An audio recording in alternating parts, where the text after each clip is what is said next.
Hey everybody, welcome back to another Dead by Daylight video. So today we continue talking about the Unknown's new perks, and the last one up is one that I wasn't sure really how to talk about, and that is Unbound. So what does Unbound do? Whenever you injure a survivor by any means, Unbound activates for 30 seconds.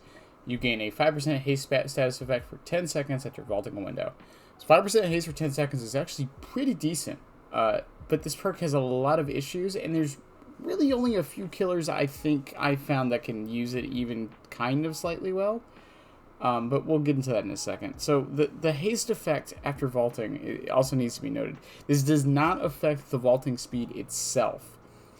This only affects the movement speed you get once you vault.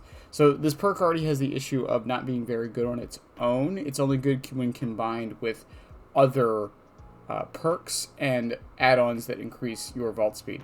Myers can use this pretty well, and Xenomorph with self-destruct button or self-destruct bolt can actually use this very well because of the 30% increased vault speed. The problem with this perk is the situations in which it's used is not very often.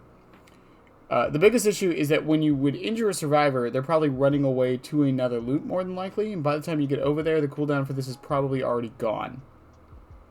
And there are not many loops aside from maybe Shack, where vaulting the window and gaining that movement speed buff would pretty much guarantee you a hit.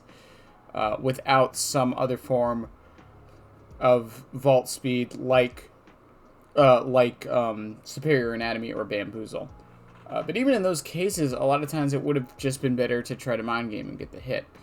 And now, I did mention that there are some killers that are an exception to this, and the two that have been springing to mind are obviously Xenomorph, because Xenomorph can has the self-destruct bolt add-on, so they don't have to waste a perk slot on another vault build, or another vault perk.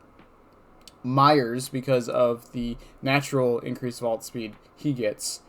And the other one is actually Knight, and really any killer that can cause injuries outside of the person they're chasing. So Plague would be a good example. Knight is a good example. Trapper with certain add-ons, the honing stone that lets people get injured if they disarm a trap. Anything like that. I apologize. Ooh, I'm tired today. Anything like that, I think gives you a way to use this. Now, it wouldn't be reliable, mind you, but it is a better way, because the problem is if you injure the person you're chasing, and once again, they're going to run to another loop, and then this perk would probably be on cooldown by the time you get over there.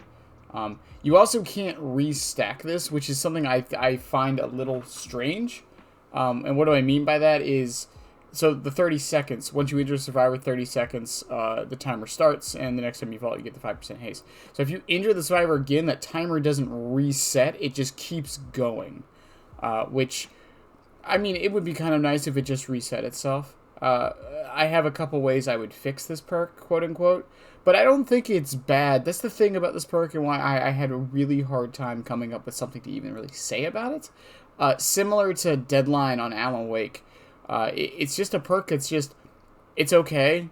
Like, I can see it working in some situations, but it's not like, it's not really a gimmicky perk, it's not really a bad perk, it's not really a good perk, it's just kind of there.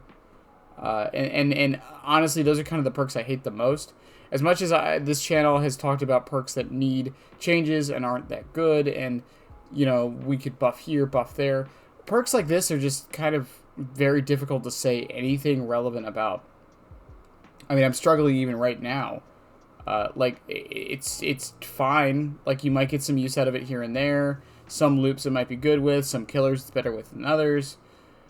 But, like, would I recommend running it or, like, making it, like, a mainstay in a build?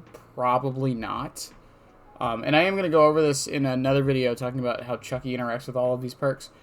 But Unbound, I'm sorry, I'm yawning. Unbound is not a good perk on Chucky. It doesn't work with a scamper, and a lot of times when you get the injury, they are halfway across the map, and while the 5% movement speed is nice, and windows are one of Chucky's biggest problems, usually you won't have it when you need it. So, yeah, once again, the cooldown kind of messes up this perk. Which brings me to my solution to fixing it. Which I've heard some solutions. I think there's one of two things you can do. either make it like Coop, so it has a token system and you can use the tokens, or make it like Superior Anatomy, where when you injure someone, it just gives you, it lets you use the perk the next time you vault, and there's no time limit. I don't think this effect is strong enough to warrant a time limit on top of a condition. I think it's perfectly fine. I really wouldn't think if Unbound became like something you can have in your pocket that it would be something super strong and oppressive. Maybe I'm wrong. Maybe there's some killers who would make it like really, really strong.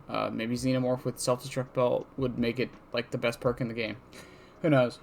But let me know what you guys think of Unbound. As always, I don't like to just spout what I think. I really just think it's a fine perk. Like, it's not good, it's not bad. It's just kind of there.